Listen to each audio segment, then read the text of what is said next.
Hey everybody, welcome back to Bird Squawk. We're down in the aviary and we got a couple more babies to pull.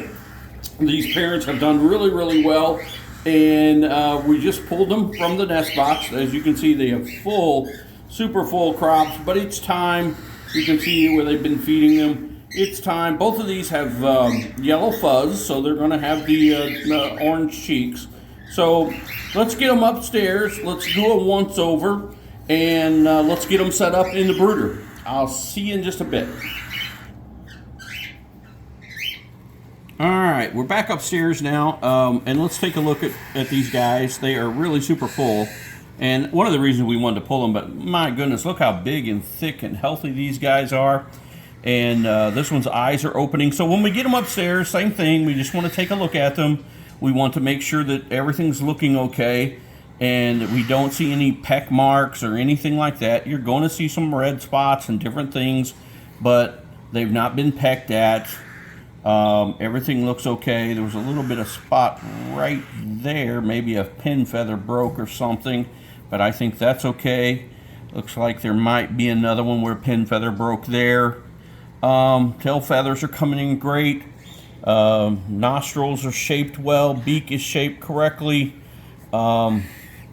Really meaty, and again, look how healthy they are through here. And this is why we want them to stay with the parents, is because the parents feed them, and they feed them the right amount, and they just do better. They really do. And we can get them to this, but it just seems like the parents just have the thing to do. And so, all right, so let's look at the nails here. Everything looks to be fine. I always like to see if I get any grip, and we do. Okay, everything looks fine there, and I'm certainly getting grip on this side. Both legs seem to be up underneath of him, and so that's fine. This guy's a perfectly healthy cockatiel. Yellow fuzz, so it's going to have the orange cheeks, and looks like it's going to have a lot of yellow, though, too, in its feathers, so I don't think this is going to be a normal. So anyway, matter of fact, this pair gives us DYC sometimes, if I'm not mistaken. DYC dominant yellow cheek, to where instead of the orange they'll have yellow. So, and they could have that. Both of them will have dark eyes because you don't see red right now. This guy, obviously the younger of the two, head's a little bit smaller, but his eyes obviously aren't coming open yet.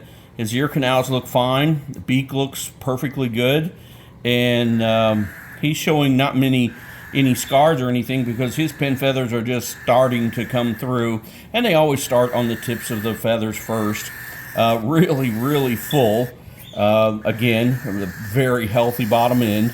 The feet, everything looks good there too. Tail feathers are just starting to break through. If I hold him, he's kind of got his feet up underneath himself, and so I like that. Lively, squirmy. And so I think these are perfectly fine. So what we'll do now is we'll kind of keep them in a container like this. They'll go into a brooder, but we'll keep them into a container like this because we want them to stay together. We want their body heat to stay together. That's the way they've been in the nest box. And so we want to continue with that, with the way this is going here. And so anyway, I think these are two perfectly healthy cockatiel babies that from now on we'll start the feeding, and we're going to feed them. We'll have to see what they take.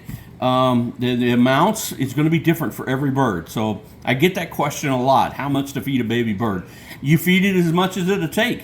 You feed it until it's full, and then you feed it again right before it gets empty, and that's going to be different for every single bird. So you're going to have to figure that out with your baby.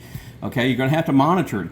And sometimes that means, guys, when we're doing this kind of stuff, and to do it correctly, we have to do it through the night. And that's just part of it. And so, again, one of the reasons we like, if the parents will keep the babies, then that's ideal because they feed through the night, and we don't have to.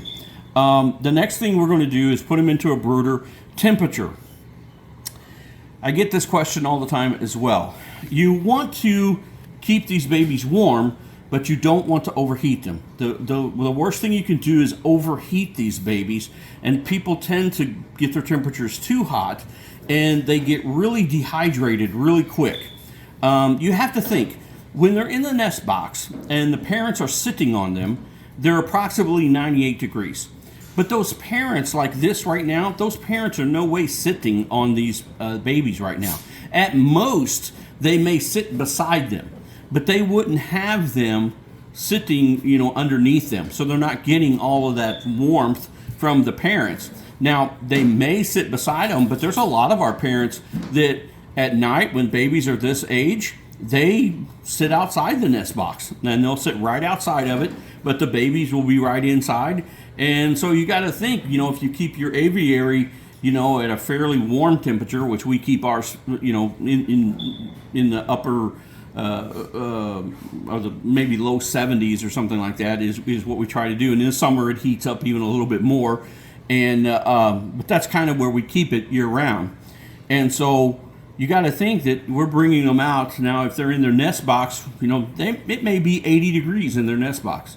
And so, you know, when you bring them up, you certainly don't want to put them in 95 degree incubator, because you'll burn them up. You're going to dehydrate them, and then the food's not going to pass as well. And in the same way, on the other hand, you don't want to bring them up and just have them in an open container like this. You have to have some kind of warmth for them. And so I'm going to put these babies, I think I'm going to start somewhere around that 79 to 81 degrees in a brooder.